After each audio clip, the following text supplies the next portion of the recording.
Seeing Dazed and Confused for the first time in 1998 at the age of 15, the most curious aspect of the movie to me was the hazing rituals. Rising ninth graders were hazed differently by gender, as we can recall. I found myself questioning whether or not this could be real. My parents were born in the 40s in Philadelphia. They got married in 1972, so they were too old to describe what high schoolers did in the 70s. I would ask teachers and second cousins if they had experienced some kind of hazing in high school as a rite of passage. They all said no. It turns out that what is depicted in the film was confined uniquely to Texas or at most some isolated areas of the Southwest. I don't believe that the activity we see in Dazed was happening everywhere in the 1970s. My primary source of information for this video and all of the videos in this series is a book titled All Right, All Right, All Right, The Oral History of Richard Linklater's Dazed and Confused. Please check it out. It is fantastic. The author, Melissa Mayers, interviews over 100 people about the history of the film. Several people featured in the book were high school classmates of the writer-director of Dazed, Richard Linklater. They confirmed the accuracy of the hazing in the film. With the endorsement of the community, female students were allowed to gather in a parking lot, likely of a local shopping center, in order to conduct the rites of passage as depicted in the movie. The rising freshmen were given pacifiers for their mouths, put on dog leashes, told to air raid on command. The girls went barefoot in the parking lot to save their shoes from ruin. The freshmen knew that any clothing they wore would be thrown immediately in the garbage upon arriving home, given how disgusting it would become. Senior girls would have the freshmen lie down on the pavement as their hair rested in leftover grease puddles from previously parked vehicles. They would proceed to dump flour, salad dressing, mustard, ketchup, honey, mayonnaise, and probably other condiment substances on the freshmen's clothing and hair. The gooey contents of rotten eggs would be spread on the young girls too. They would be asked to push a penny with their nose along the pavement, leaving skin abrasions behind. When something like this would happen, usually a big sister would intervene. You see, each freshman, or likely a small group of them, was assigned a big sister just before the festivities would begin. This upperclassman would act as a mentor and savior to the freshmen if something too painful were occurring. Jodie Kramer clearly was the big sister to Sabrina in the movie. Senior boys would spectate. The marriage proposals were accurate to what truly happened as well. Afterwards was a trip to the car wash. It was not confirmed whether or not they made the girls sit in the bed of a truck while the auto arm of the wash blasted them with water as they sang. Most likely, though, they sprayed one another in the self-serve wash to get at least some layers of filth away. Girls would sleep over at each other's houses, continuing the cleanup effort with a heavy focus on their hair, which was no simple task. All of this suffering was one day only. I'm not saying that is so easy, but it was not open season all summer long, as it was for the boys. One aspect that did continue throughout the summer was the air raid command.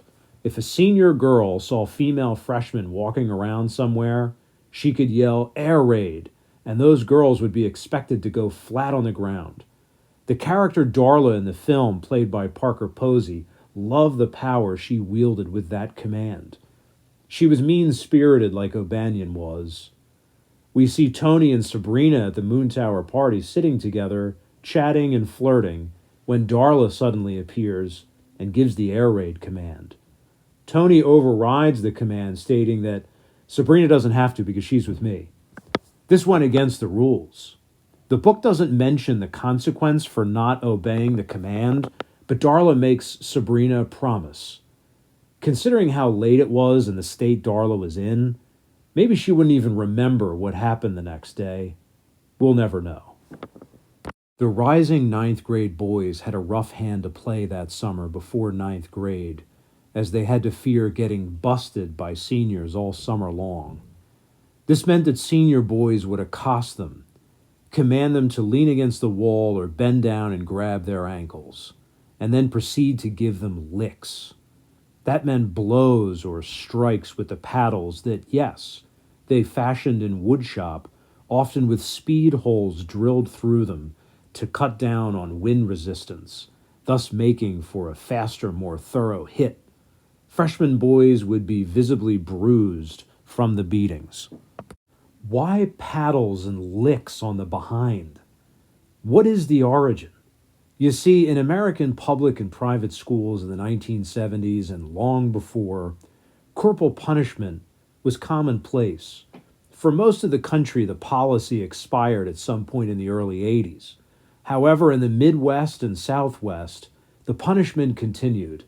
A colleague of mine who was born in 1985 attended public school in the 90s and 2000s, graduating high school in 2003. He was born and raised in Oklahoma. He told me that corporal punishment in the form of licks, like we see in the movie, could only be given by the principal and only if your parent or guardian signed a permission form. He said probably 70% of the student body had the form signed. I can't imagine this. I attended Catholic school for 12 years, no less. Catholic school had a reputation for using a ruler to hit students on the hands or knuckles, but that went away before I was in school. The principal telling you to grab your ankles and then proceeding to hit you because you skipped class or something? That's crazy to me. Apparently each infraction had a certain number of licks, according to my colleague, that were published in the school's policy handbook. Getting back to the All Right, All Right, All Right book, someone interviewed described being hit more than 80 times over the course of one school year. He claimed that he was never outright disrespectful to his teachers, but that the infractions were all for simple things like having long hair and holes in his jeans. Others interviewed in the book made the connection that since school gave a paddling to discipline kids, then we will do the same to put freshmen in their place. Writer-director Richard Linklater gave his own account of getting busted. As an 8th grader, he played in a local baseball league for 14 to 17-year-olds.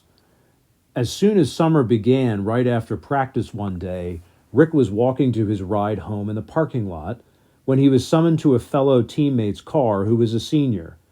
There, Rick received his first licks. Sometime later, he was invited to a party by the senior boys on his team with the promise that there would be a lot of girls there. Linklater was in. He showed up to find a whole bunch of seniors waiting to bust him. It was vicious.